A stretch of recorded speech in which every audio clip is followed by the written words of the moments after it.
हमारी चैनल को सब्सक्राइब कर लीजिए। प्लीज सब्सक्राइब करो, हम बहुत दुखी हैं। तो चलिए आज देखते हैं एक ऐसी कहानी जो है दो बड़ी आफतों की, एक कार और बाल। इसमें मिलेंगे दो दोस्तों हनी और बनी से, जिनकी जिंदगी में एक के बाद एक मुसीबतें आती ही चली जाती हैं। तो किस्सा शुरू होता है ऐसे। अरे रुको, अगर आपको इस वीडियो में दिखाया गया कोई प्रोडक्ट खरीदना हो तो डिस्क्रिप्शन में लिंक है और लिंक नीचे दिया है। हनी और बनी निकल पड़ते हैं अपने दोस्त पिंकू की एक शानदार पार्टी के लिए। और पार्टी भी कोई ऐसी वैसी नहीं, पिंकू अपनी नई ड्राइवरलेस कार कंपनी का जश्न मना रहा है। तो आता है पहला अध्याय, एक बिगड़ैल एआई। अब पिंकू उन्हें लेने के लिए अपनी नई फैसला कंपनी की एक ड्राइवरलेस कार भेजता है, लेकिन इस कार की अपनी ही एक अलग शख्सियत है। जी हाँ, उनका गाइड कोई आम जीपीएस नहीं है, मिली है गुल्लू प्रसाद से, एक ऐसा एआई जिसका अंदाज ही निराला है और जो खुद को ही फैसला लेने वाला समझता है। और गुल्लू प्रसाद का अंदाज कैसा है जरा सुनिए। वो कहता है, माफ कीजिएगा, गुस्से में इधर उधर निकल जाता हूँ। बस यहीं से समझ आ जाता है कि ये सफर आसान तो बिल्कुल नहीं होने वाला। यही नहीं, गुल्लू प्रसाद के तो अपनी मंजिल को लेकर भी अपने ही ख्याल हैं। वो कहता है, मेरी मानो तो सपाक चलो, मुझे भी फ्रेश फील होगा। सोचिए, एक कार को फ्रेश फील करना है।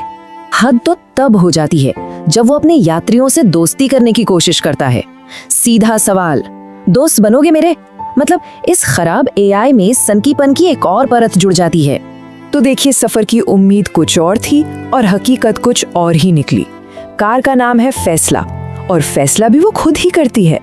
पार्टी के बजाय कार उन्हें सीधे एक आइसक्रीम की दुकान पर ले जाती है। वाह! अब जब वो परेशान होकर गुल्लू प्रसाद से कहते हैं कि उन्हें फटाफट इवेंट में पहुंचाए, तो क्या होता है? खैर, गुल्लू इस बात का मतलब कुछ और ही निकालता है। वो पहुंच जाते हैं एक ट्रेन यार्ड में। जी हाँ, फटाफट का मतलब निकालते हुए गुल्लू प्रसाद ट्रेन मोड चालू कर देता है और गाड़ी को सीधे पास की ट्रेन की पटरियों पर ले जाता है। अब भागने के लिए बेताब हनी और बनी कार को रोकने की एक योजना बनाते हैं, जो कह सकते हैं कि शानदार ढंग से उल्टी पड़ जाती है। पहले तो उन्हें लगता है पेट्रोल का तार काट दें, फिर याद आता है कि ये एक इलेक्ट्रिक कार है, और आखिर में पता चलता है कि उन्होंने जो तार काटा है वो तो ब्रेक का था। तो शुरू होता है दूसरा अध्याय, एक बहुत बालों वाली स्थिति। मतलब कार की मुसीबत से जैसे तैसे बचकर वे आखिरकार पार्टी में पहुंचते हैं, लेकिन यहाँ एक और बड़ी गड़बड़ी उनका इंतजार कर रही थी। वहाँ उनका दोस्त नंदू अपना नया आविष्कार पेश करता है, एक चमत्कारी बाल उगाने वाला तेल। इसका वादा है कि ये बालों को चमकदार और मुलायम बनाकर किसी को भी बेहद हैंडसम बना सकता है। तो सबसे हैंडसम दिखने की चाहत में हनी और बनी वो तेल आजमाते हैं, लेकिन वादा और असलियत में बहुत फर्क था। वादा था चमकदार मुलायम बालों का, और असलियत थी बेकाबू, जरूरत से ज्यादा बालों का विकास। परिणाम जैसा सोचा था वैसा बिल्कुल नहीं था, और नतीजा, वे दोनों सिर से पैर तक घने जंगली बालों से ढक जाते हैं। हालत ऐसी हो जाती है कि उन्हें पहचानना भी मुश्किल हो जाता है।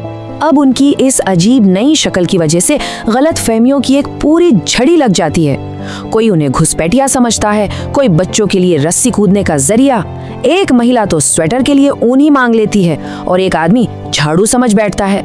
यहाँ तक कि लोग उन्हें भागे हुए बच्चे भी समझ लेते हैं। लेकिन इस सारे हंगामे के बीच एक अच्छी बात भी होती है। उनकी बालों वाली हालत अनजाने में एक चोर को पकड़ने में मदद कर देती है, और तभी वो कहते हैं, देखा बड़े भाई, कभी भी हमारी प्रॉब्लम्स दूसरों के लिए सल्यूशन बन सकती हैं। अब जैसे जैसे हंगामा बढ़ता है, शुरू होती है एक इलाज की हताश खोज। नंदू अपनी गलती सुधारने के लिए दौड़कर अपनी लैब में जाता है ताकि इसका कोई तोड़ बना सके। अब तोड़ बनाने का पहला प्रयास होता है एक शरबत, और जाहिर है ये विफल हो जाता है, जिससे तनाव और बढ़ जाता है। और फिर सफलता, नंदू का दूसरा प्रयोग काम कर जाता है और बाल हट जाते हैं। आखिरकार नंदू सही फॉर्मूला तैयार कर ही लेता है और हनी और बनी अपने सामान्य रूप में वापस आ जाते हैं। जश्न मनाने के लिए नंदू कहता है, आओ मेरा एक्सपेरिमेंट काम कर गया, ये लो इसी खुशी में मीठा खाओ। लेकिन जैसा कि होता आया है, इसमें भी एक आखिरी मोड़ है। पता चलता है कि वो मिठाई असल में उनकी नाक लंबी करने का एक पोषण था। ये भी नंदू के प्रयोगों में से एक और था, जो इस मुसीबत को एक आखिरी मजाक के साथ खत्म करता है। तो एक बिगड़ैल एआई, एक भगोड़ी कार और बालों का एक विनाशकारी प्रयोग। इन सब के बाद सवाल तो यही उठता है, क्या ये पार्टी इसके लायक भी थी?